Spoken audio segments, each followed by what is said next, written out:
Alright, welcome back. So yeah, this is the bike I got off Facebook Marketplace, and I don't think anyone's picking this up, so it's like, looks pretty cool, go get it. Ended up picking up, I think the frame's pretty sick. It's just an old giant Boulder 500, but you can see it was left out. Yeah, it was just on the back of someone's garage, and she basically said, yeah, it was a good bike when it had the wheel on, but I think they just couldn't be bothered fixing it or whatever, and just kind of like left it. So yeah, lucky for me. Alright, here's the bike. Size 20, but definitely feels smaller.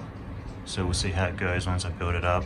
But yeah, starting off from the top, we've got these no-name grips, G-Star levers. I think the levers themselves actually look pretty cool. Pretty nice. Yeah, even though they're cheap, I think the shape looks cool.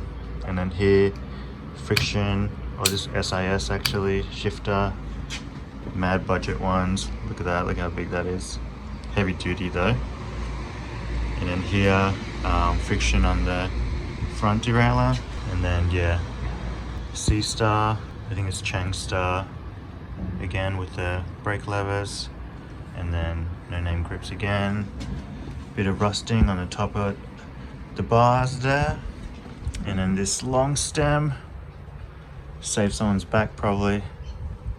Cool little hanger, like the straight version hanger. I think these look pretty cool.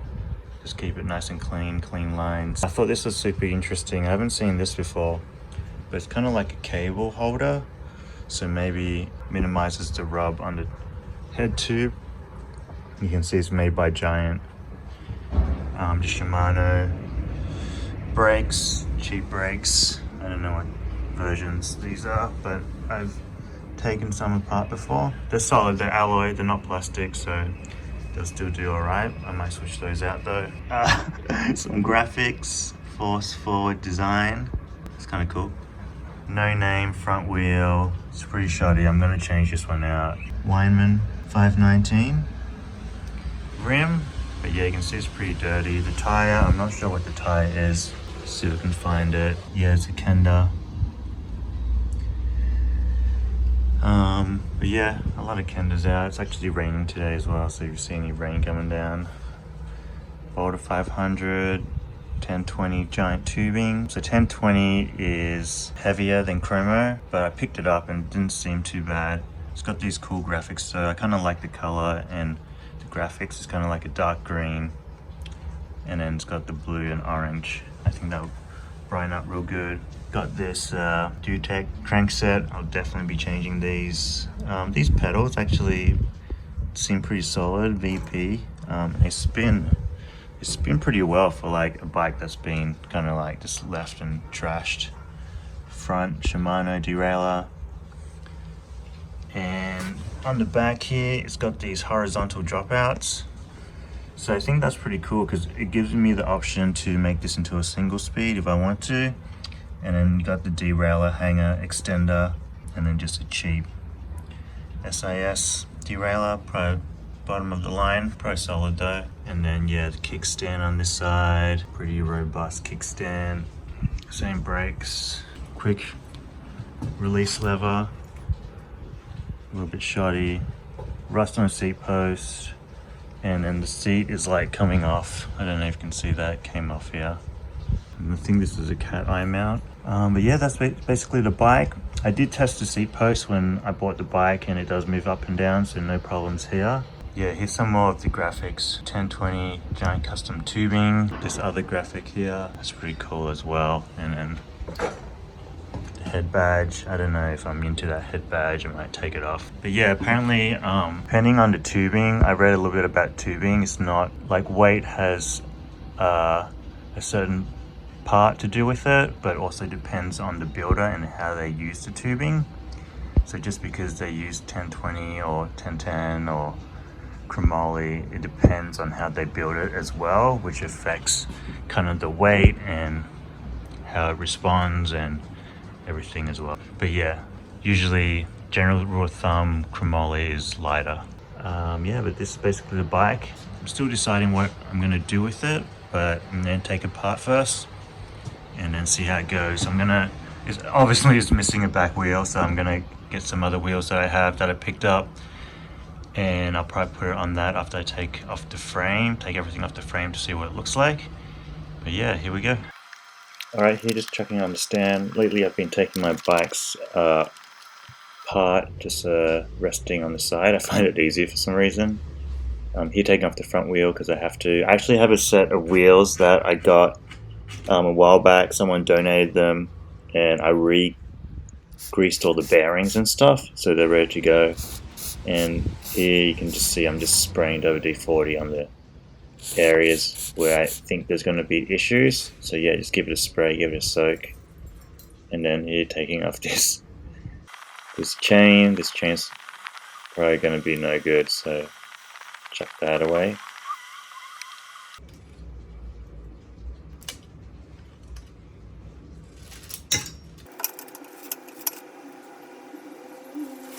And then here taking off the rear mech. So yeah, this rear mech's pretty funny. It's got this extra long arm, I think, to work with this horizontal dropouts. But you can also get adapters for here to run a rear mech, which I actually have one. So yeah, I haven't really decided whether I'm going to go single speed or run a derailleur yet, but I'm just going to take the bike apart and see how I go. Taking off this beefy kickstand, and here taking off the pedals. I couldn't find my pedal wrench for some reason. I must have misplaced it. But yeah, I ended up taking it off with the shifter just because I didn't want to look for it. And then here I have this old tool which I got from Dyson. I used to take parts apart with this multi-tool, and it's pretty good for 280. Did a lot of this stuff, and then I ended up taking the pedal off using the hammer combo that sometimes helps loosen it. I'd say, yeah, be careful with using a hammer if you're not experienced, because you damage parts. But yeah, once you get used to it and know what to do, it becomes pretty handy. Here, more WD-40, just spraying it, cutting off the cables off. Cranks are usually the hardest thing to take off on a bike, I think. But yeah, these ended up being no problem. Make sure you get the tool on there properly and don't slip. I don't think it slipped there, I think it undid, but then I wasn't holding onto the crank. But yeah, you can see that bolt came off. And then using the crank removal tool, just make sure you wind it out all the way, wind it in, tighten it a little bit, and you get it in there. Make sure it's not cross-threaded. Make sure it's in there like pretty snug before you wind it down. And I found that after I learned this kind of technique that I've never stripped any cranks yet. So yeah, knock on wood on that. And then here, just wind it on, and it should pop off. Sometimes you can spray WD-40 in the hole as well, but because these ones were running caps and then the bolt on top didn't have any rust, I thought that would be pretty good. Sometimes you can tell whether a part is going to be hard or not to get off, and then this ended up being pretty easy. Someone must have greased the tapers, which is always good. Here, taking off the other side, and that coming off pretty easily as well. And then yeah, same thing with the. You can see this side when I took off the cap, there was a little bit of rust. So I decided to spray WD-40 and then just wind it down. But it ended up being no problem. Came off easy. It was just rust on the bolt, I think. Here, taking off the front mech. Cut the cable off. Makes it easy. I'm not going to reuse these cables. They're kind of rusty. And then here, using this lock ring tool as a little hook. Just make sure you're turning it the right way when you try to get it off. And then bottom brackets are usually I think the second hardest thing to get off. Maybe equal first with cranks, but yeah, I always spray WD-40 in there. And then here, yeah, this one gave me a little bit of problem, but yeah, eventually it came off as well, just a little tap. I think this one was pretty tight, I think. And then with the other side, you gotta get, I think you gotta get this special tool. I have taken this off with a big shifter as well, so you can do that, but I think this tool really helps because these cups are usually like super tight if the bike's been out for a while, and then you can use this little technique just to like tap it off, or just to loosen it first, and then you can unwind it. You can also put a bolt through the bottom bracket and then try to secure your tool into place, and yeah, that helps too. Or some people put that big cup, they clamp it in a vise and then they turn the frame on the vise. But yeah, I don't have a vise, so I gotta do it this way. And then this came off. Had a few loose bearings in there. So yeah, probably replace the BB on this one. Cutting off the brake cables. Be careful not to cut the hanger cable. You want to keep the hanger cable here, that little Y cable. Just make sure you cut the brake cable. Those Y cables, if you want to find, they can be hard to replace. So I usually reuse those as well. Yeah, if you can reuse it, why not? Taking off the seat post bolt and taking off the seat, and you can turn it like this if it's tight. I already sprayed WD-40 in here to loosen it. If some stuff is real tight, sometimes I spray penetrating oil, but that's only if it's super tight. But yeah, WD-40 and then just a little bit of a force will get it out.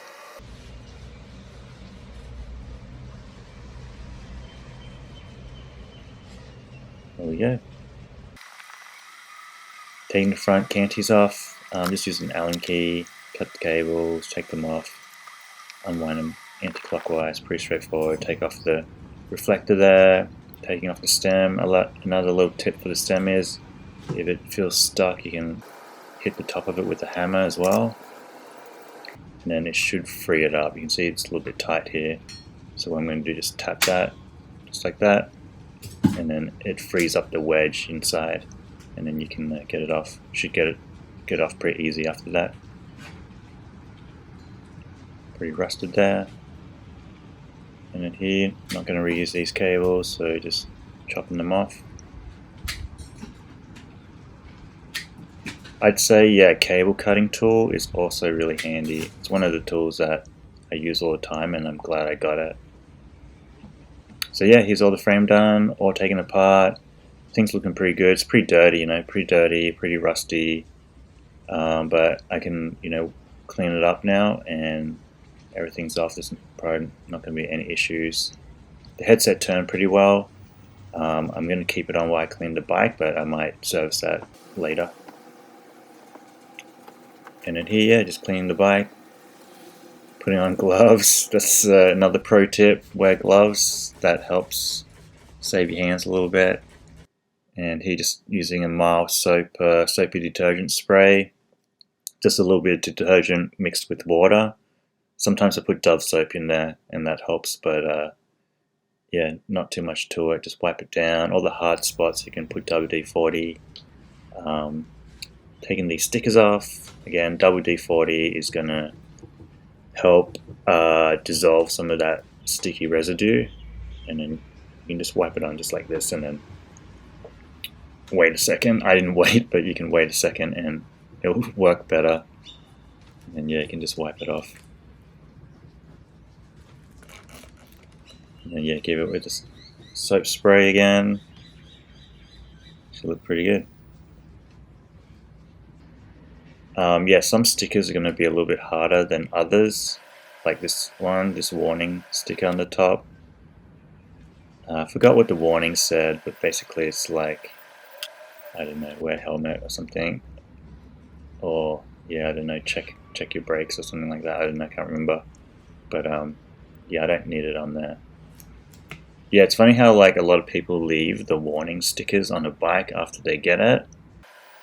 Yeah, just I think bike people like I think they put them on because they have to when they distribute the bikes, but then after you get it, I think they were kind of designed to be taken off. But yeah, tons of people just leave them on. I don't know why that is. Maybe they're so excited they got a new bike they just want to ride straight away. Here, yeah, just getting rid of this chain protector. This was actually really gunked up, but then yeah, just used the same technique of the D40. And then here I just want to show you when I use the T-cut the frame, you can see it's pretty dirty, it's got pretty grimy, it has like that little black stuff, so I did clean this up with the soap spray and it didn't clean off that black stuff, but you can see with a little bit of T-cut, it kind of cuts the top layer, a real thin top layer off, and any kind of like scratches and small dirt particles will get rid of that you can't clean off normally.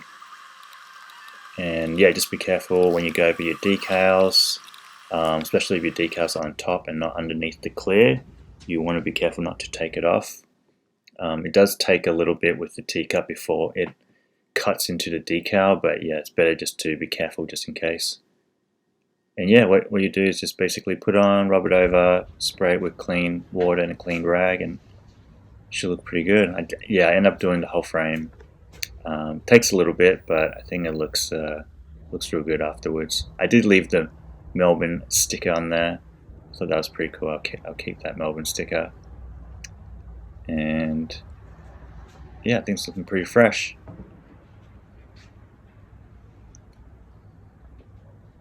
Alright, so yeah, these are the wheels I'm talking about. I got someone donated these, and also I reserviced the bearings on them. I think they're like Halo rims or something, I can't remember. But they seem pretty good, seem pretty decent. After I serviced it, they work pretty well, and I got the T-bone stem on there. I think that's looking pretty good. I did run a poll on Instagram asking single speed or 1x8, and I ended up going with the single speed just because I didn't have V-brake levers, and these are canti, so I thought I could just build it up, and then eventually if I want to upgrade, I can upgrade. And then I got these bars which are 22 all the way through, so I need to make a shim for them. Making a shim out of 1-inch aluminum tubing that you can just get at Bunnings, which is the local hardware store here in Australia. And it's just soft aluminum, so you can just kind of cut it pretty easily.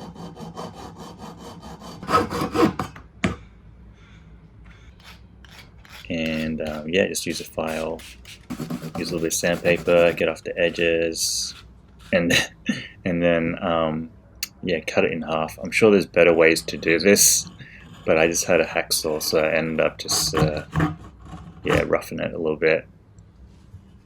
For some reason I thought I'll cut one side and it should do the job, but then I realized I can't even get it on those flat bars because they're bent. So I ended up having to saw them completely in half, which probably makes tons more sense. And then yeah, being only 25.4, the metal was a little bit thin, so I need to shim it up with some beer cans here. So yeah, what I'm doing here is I'm just scoring the shims so they don't slip when I put the shim on and put it inside the handlebar. So I did try it without scoring first, and that didn't work. The handlebar would just turn, but after doing those kind of grooves in the shim, just with an Allen key, just do a scribble on it, it ended up working really well. So I was pretty stoked on that. Here, dropping the T-bone in. I think T-bone looks pretty good. Old classic mountain bike stem. And here you can see me putting pressure on the bars, making sure it doesn't turn. But yeah, I think this cockpit looks pretty good. Keep it nice and clean and simple. I don't have to run the canti hanger on this because the stem has a cable guide through, so that's pretty cool. And here's clean the BB. I end up putting just like a BB I had, a square taper one, a sealed one, just because yeah, I had it around and it spun pretty well, so it also would make the bike slightly lighter, so I think that was good. And then yeah, just make sure you grease it up, put it in. Same with the other cup on the other side, not too much to it here. And then I end up picking up these cranks. These are Vero FSA cranks off Marketplace as well, because I wanted to replace the crank. So if when I go to sell this bike, whoever uses it, you know, they can replace the chain rings if they want to, rather than replacing the whole crank. But yeah, I think this is a pretty good shape, and they're pretty stiff as well, pretty strong. I'm not sure what level they are in the line of FSA, but I don't think they're like, I think they're probably just like maybe mid-low range, but I think they're pretty solid. So yeah, just took all the rings off. By this point, I've decided I'm just going to run, I'm going to run single speed, just because I think with the horizontal dropouts, like now, now is basically my chance, and I haven't done it yet, so I kind of want to do something a little bit different to what I usually do. So you're going to make this single speed, and you just got to be careful when you're putting these cranks on that where your rings hit, they don't hit your chainstay. So there's two ways to combat this. You can get a longer BB, or you can run your ring on the outside. But here you can see I'm just cleaning up some of these bolts. Back with the vapor rust again. I think the vapor rust works super good. You kind of drop it in, wait 24 hours, or you can even, sometimes it works within an hour, and then you just clean the stuff. You can see the big chain ring didn't fit in here, so I ended up having to transfer all of it into a box.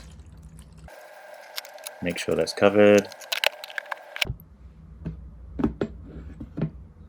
Got this seat post. It's 26.0, and I think that's like a really weird size because they're kind of hard to get. But you can see it's all rusted out, so I just like give it a brush down and drop into vapor rust as well. Try to get rid of most of the rust as possible.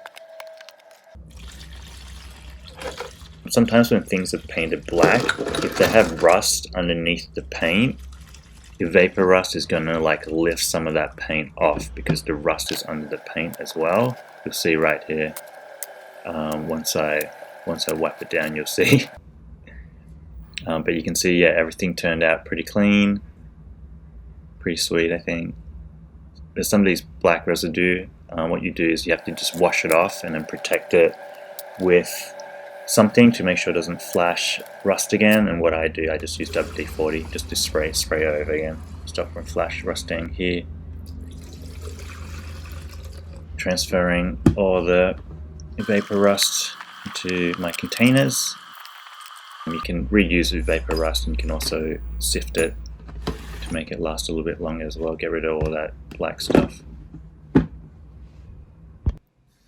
And then here, yeah, just giving a quick wash under the sink, washing all that black residue off. Just use soapy water. You can see some of the paint starting to come off the seat post now. Yeah, I'm washing the cloth.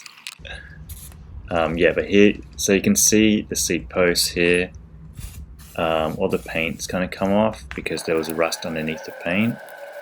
So I'm going to have to fix that somehow. And here I'm just spraying with WD-40 to stop it from flash rusting. Here I decide while that's waiting, I'm going to put some grease on the cranks, and just install the cranks while I'm waiting. And then yeah, not too much to it, just make sure they're lined up, and a little grease on there, and then yeah, wind it on clockwise. Cranks you want done fairly tight so they don't come loose, of course.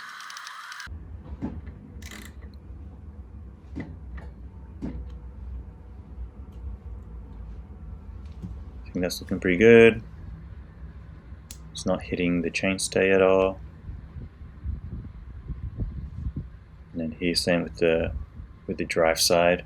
So normally what I would do is I would put the chain ring on the crank arm first, but yeah, because the chain ring was getting soaked, I you know, I wanted to do this first, so I wasn't ready. Just want to make sure the crank's on there nice and solid. And you can see this one is not hitting the chain stay either. Make sure you test the tightness on both sides. I like to test to make sure they're both tight. Always go back to the first one that you tighten, just in case you forget or you have different pressure. But yeah, rolling pretty good. Here, giving a quick brush down. I think this is just WD-40. Just wipe it down. Only takes a second, and it's clean.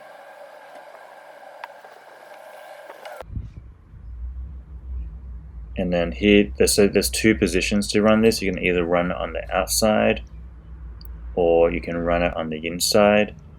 I end up running mine on the outside, just because on the inside it'd be too close to the chainstay. And then yeah, just cleaning up some of the bolts again before I put it on. So you can see when I'm putting on the bolts, I have an issue that the bolt is actually too long, just slightly too long, and I didn't have any other bolts, so I went to Mitre 10, I think, to get these little spacers. But the spacers, these are the only ones they had, the M10 spacers, and they slightly didn't fit, of course, just by like a hair. You can see that, you know, just slightly overlaps. So yeah, got the file out and sanded it down a little bit, filed it down. So yeah, just like that, not too difficult. I think some of the gaps ended up being alright, but I ended up filing down all of them anyway, just to make sure they were a nice fit.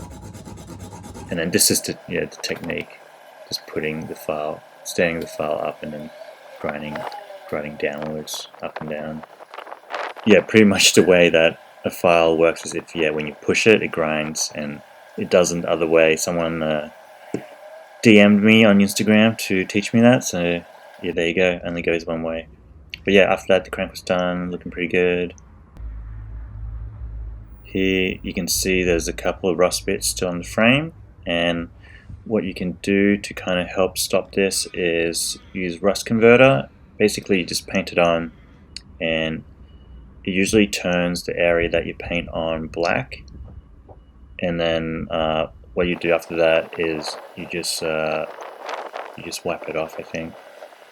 But yeah, usually you leave it on there for like 15-20 minutes, and it should convert it. Yeah, basically it's I don't know what it is, but they say make sure you wear gloves because it's like toxic. So yeah, be careful with it. I have a feeling it's maybe some type of acid, but yeah, I just went over all the frame and just did all the spots, and then wait 15-20 minutes and then wiped it off. You can see it still kind of looks the same here, just a little bit darker.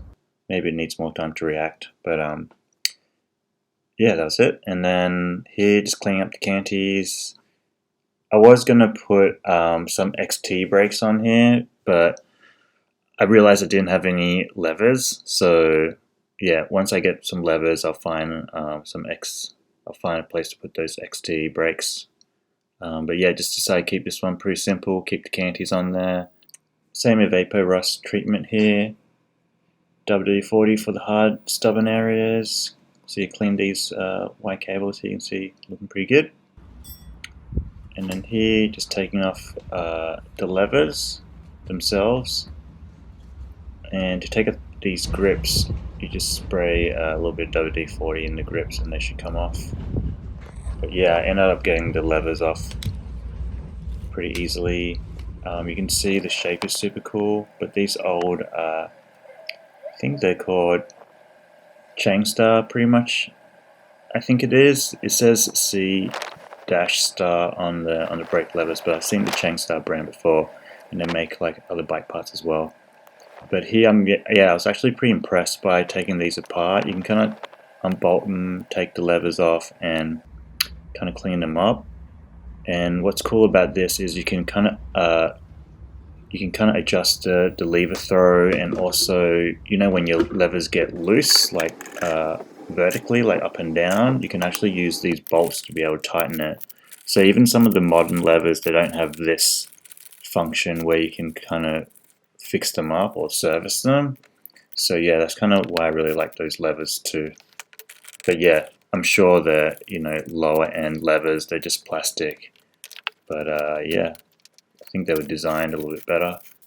And then here, yeah, just putting on all these bolts and stuff, all the canti brakes, doing the vapor rust treatment again, just giving a good wash. And then you can see, yeah, it turned out pretty sweet. And then spray it with WD-40 again, just to stop it from flash rusting. I'm sure people might ask, do you have to spray with WD-40? You don't have to, but I tried it one time without spraying it, and it did flash rust like straight away. So definitely, yeah, protect it with something. I think on the evapo rust bottle, it says you can use evapo rust again to protect it if you want to dip it back in vapor rust, but I'd rather not do that. And then here, yeah, just cleaning up some of the parts, getting all the canti bolts together. I think I've done this a bunch in a bunch of my vids. Usually it takes a while, but there's a lot of bolts and stuff. I think I have a dedicated tutorial for it if you're interested. But here, yeah, just speed it up so I don't have to go through it again. Just cleaning it up. So all the cantis are back together, all the levers back together, looking sharp. And then now I just gotta, here's the quick release for the seat post, and then I just want to clean up these brake pads as well. So I don't put the brake pads in the vapor rust, because the vapor rust is kind of a little bit it leaves like a thin film on it, so I don't want it on the brake pads. But here I'm just sanding down the brake pads to make them a little bit more even, and they should brake a little bit better as well. Here, putting it back together. And here, installing the canti brakes, just a little bit of grease on the pivots. And then yeah, they should slide on. Usually there's 3 holes in the back where you lined up the little spring. Usually I just do the middle and then just see how it goes. You can see the 3 holes there, and then you can see the spring going in. Funny enough, on this side it doesn't have the spring doesn't go into the hole. It has like a little metal disc which you can adjust the tension. So depending on how much tension or how much throwback you want on your canti brakes, you can kind of turn this metal thing and then tighten down on the on that bolt at the front. Yeah, that metal tab right there. And then just installing on the back, same thing, just putting these on for now. Sometimes when I have a lot of parts lying around, I like to just chuck them on the bike so they're not loose flying around.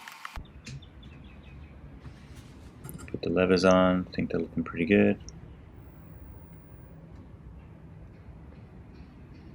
Yeah, these are 4-finger brakes, I think they call it. So yeah, I had these grips and I just chucked them on. I think they're old, kind of like I think they're low rider grips, that's what people call them. And yeah, I chucked them on, but then after chucking them on, I wasn't really feeling them that much.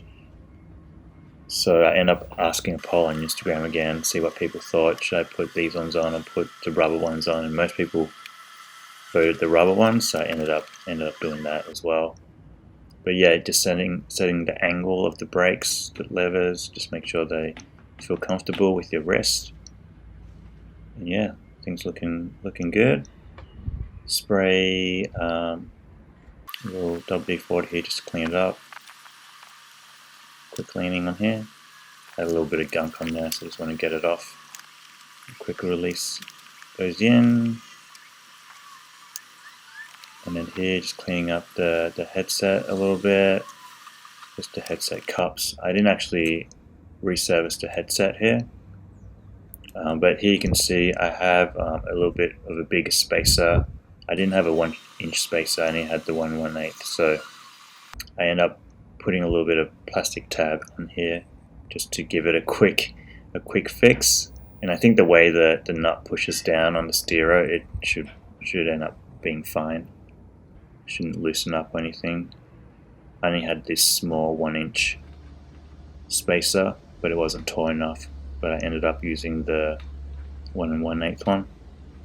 But yeah, I screwed it down and make sure the headset spun well and ended up working pretty well. Here, putting on the stem on. Yeah, I think that looks pretty clean. Pretty good. And then here, just putting on the cables. So yeah, sizing the cables. This was actually the last of my white housing. So I measured. I didn't know if I would have to order new housing or would have to wait to get more, but I ended up having just enough for this build. So yeah, I've already ordered a whole new roll. So yeah, you'll see all my new bikes will probably have a black housing from now on. But yeah, I did white for a while. I think I just get whatever's on special.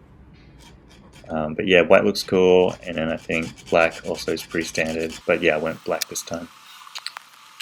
And then here, yeah, just trimming it to size. You can see the cable's going to go on the top of the stem here. The stem acts as a hanger. And then, yeah, just lacing the cables through, putting new cables in, new brake cables, using the same Y hanger cable. You can see the lighting getting a little bit darker here. But yeah, you can see the throw here is onto the left, slightly to the left. So what I'm going to do is use that tab, loosen the canti bolt, and then retighten it, and you can see it kind of straightens it up back up now. And then here, just to put the brakes on, I just unwind it about 7 times, and then you tighten the pads up to the rim pretty tight, and then you just wind it back in. It should give you enough space, and then you can just make minor adjustments from then. I also have a dedicated video on how to set up canti brakes if you want to look at that. But here, yeah, pretty simple. Did the same thing with the back. Sometimes it takes a little bit, but yeah, if you use that technique, it should be pretty quick. So yeah, putting these, chucking these Moab grips on. Thanks everyone for voting. I think these ended up looking way better. So just give them a spray, soapy spray, and then yeah, toothbrush to get rid of the dirt. I think these are old school one. They have a little trim bit in case you run a grip shift. I think you can cut off that little bit at the beginning. You can see it's sectioned here.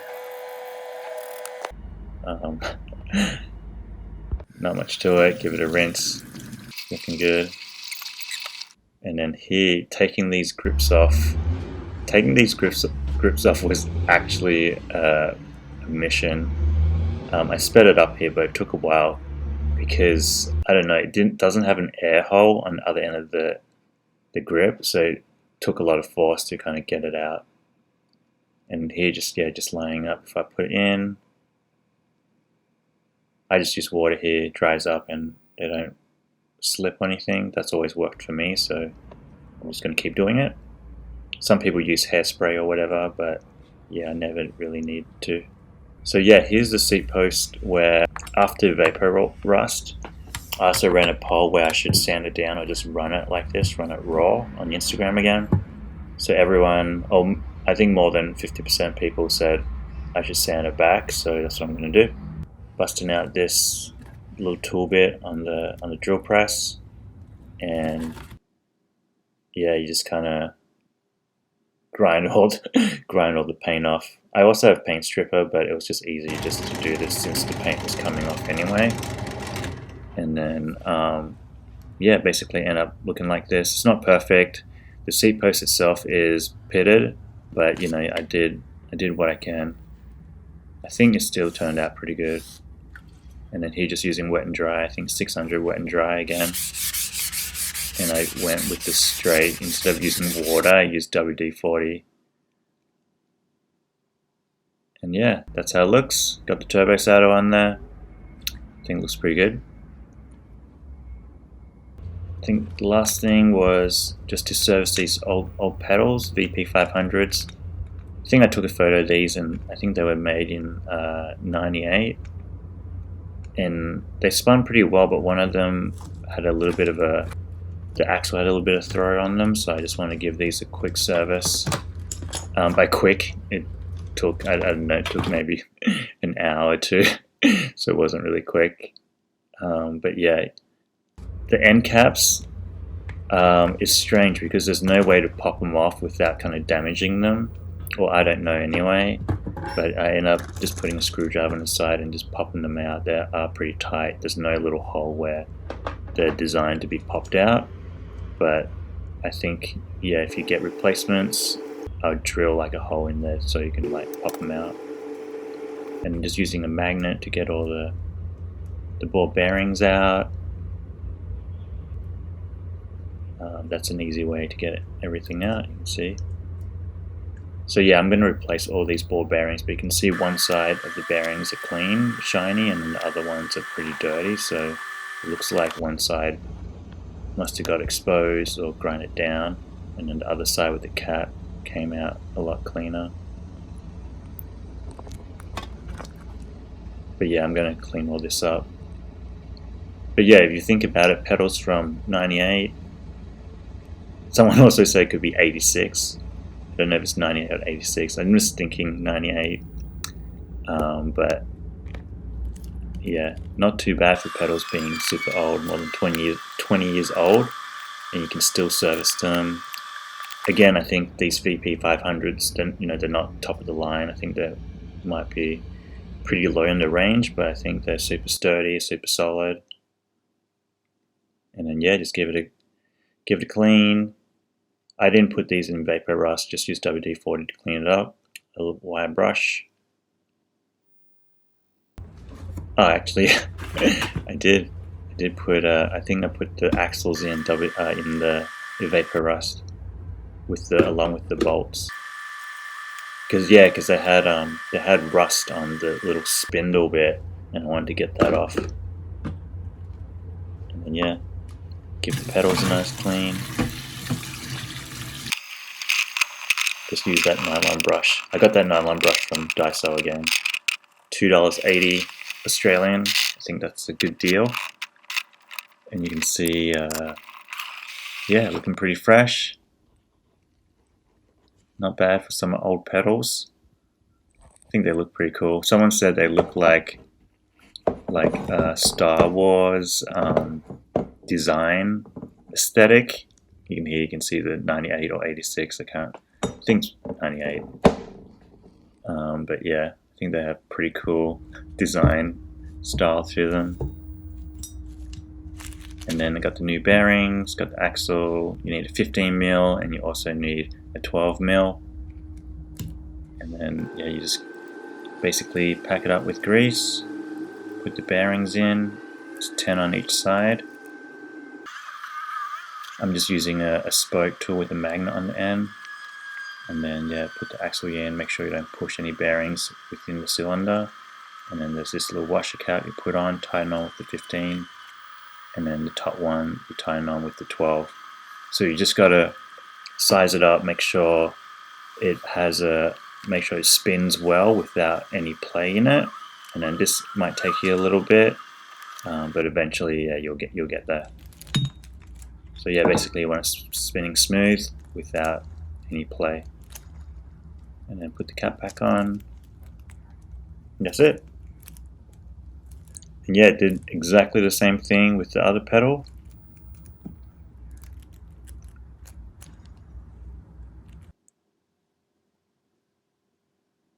And fast forward.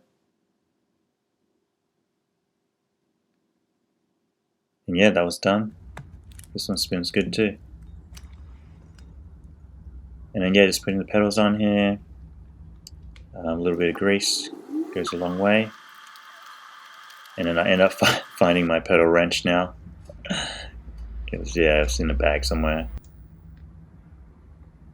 And yeah, just make sure you tighten the right way. Check your tightness on both the pedals. Make sure they're nice and solid.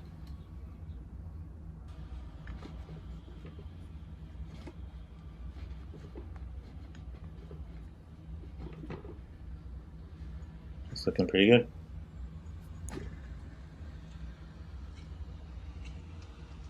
Alright, so just chucking the single speed kit on the rear hub, and what I like to do is just line it up, put the back wheel in, make sure the tape measure is flat against the chainring, and that's going to be about where you're going to put the rear cog on. So yeah, at this point it's just going to be a guess, but yeah, just do your best.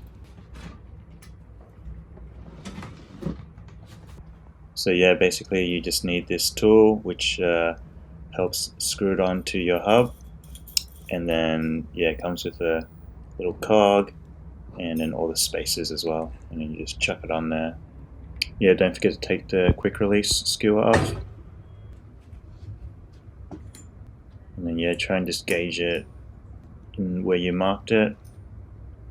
And then yeah, so what I do here, I just put it on finger tight, and then I'm going to slide the wheel back into the frame just to check to make sure it's lined up and where I want it. So you can see it's back on, wheel back on, looking pretty good, pretty decent. So we'll go with that.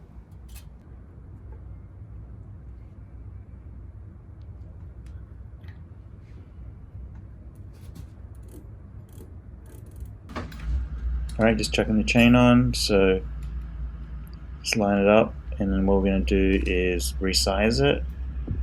So yeah, to resize it, what you want to do for a single speed is make sure your axle is as close in as it is as possible, so that you have room to kind of like pull it tight after you cut the chain.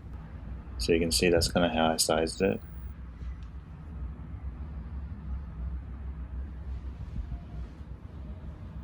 So yeah, from there I just basically took the chain off the chain ring and the cog, and then just did it up with the chain breaker again, and then here just sliding the chain back on. And what you're going to want to do is tension your chain, try to pull it as far back as you can on the dropouts. And then here's a little trick I like to use is put a little bottle there or something fat back from my fixie days, and then just turn the wheel, and it's going to push it out in the dropouts. And then once you do that, you'll be able to tighten the axle, and it should give you pretty good chain tension. Alright, that's looking pretty good now, pretty tight. And then the last thing I did was, when I hopped on the bike, I felt the pedal is still making a sound kind of like that. So what I end up doing off camera is just making them a little bit tighter, just with the 12mm and 15mm again. You can see here's the difference. Just because I didn't want it clanging around every time I jumped on the bike. I wanted the bike to feel a bit more solid. And yeah, that was the last thing. So here's the new bike.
super stoked on the bike. Rides really well. It's kind of my go-to bike now just to do errands and stuff, just because there's a single speed, you can just pick it up and go.